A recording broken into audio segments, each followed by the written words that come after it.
People forget that Fergie was a huge solo star for a minute there, so what happened to her solo career? Stacey Ann Ferguson was arguably the original Disney child star, bursting onto the scenes as a 10-year-old singer on the show Kids Incorporated. She left that show in 1989 after starring in 6 of its 9 seasons. She then joined a girl group called Wild Orchid, and they released their debut album in 1997. Would you come around into me, or would you turn away? Fergie ended up leaving this group in 2001 after realising it probably wasn't going anywhere, and she also had a substance problem that she needed to deal with. Hip-hop group the Black Eyed Peas were recording their 3rd album Elephunk in 2003 when band member will.i.am invited Fergie to try out as the lead singer for the band by singing on a track called Shut Up. She did so well that she got the job. Elephunk came out in 2003 and eventually became a hit because of singles like Where Is the Love and Hey Mama.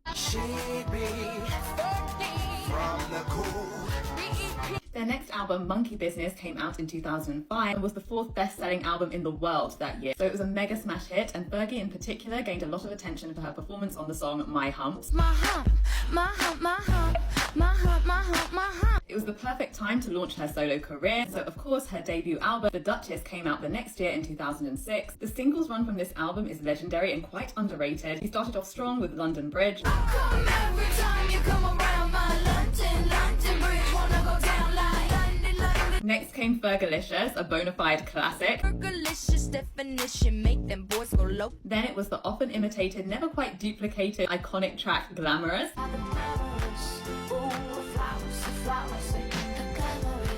And one of the best pop ballads of the 2000s, Big Girls Don't Cry.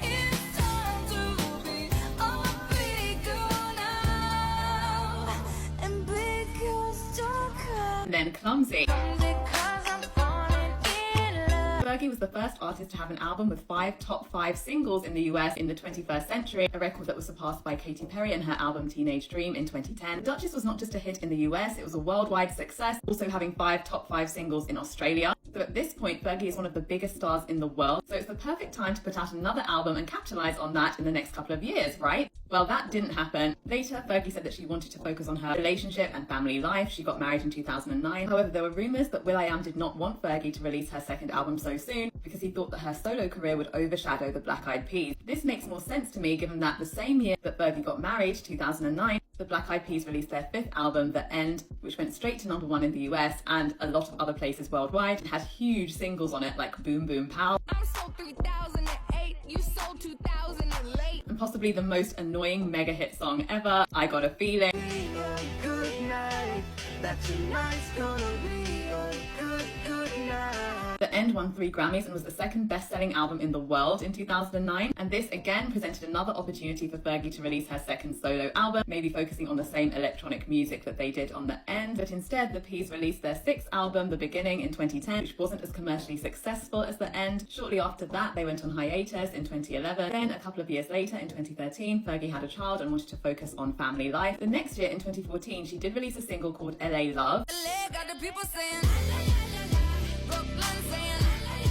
But then her long-awaited 2nd album, Double Duchess, didn't come out until 3 years later in 2017. None of the singles from that album cracked the top 10, and the album itself wasn't a huge hit. A few months after that album was released in 2018, Fergie performed a memorable rendition of the US national anthem.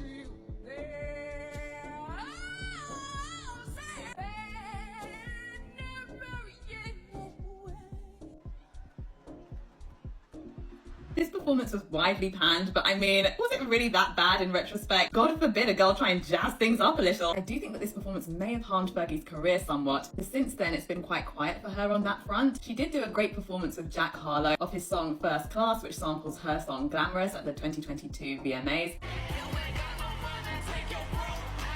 Doing the research for this video made me realise that I had no idea what a fantastic career Fergie's had. She definitely took the Peas to the next level commercially and delivered a solo album with songs that people are still dancing to today. Not every artist is supposed to be timeless, and I see Fergie's solo career as a time capsule for where the culture was in the mid to late 2000s.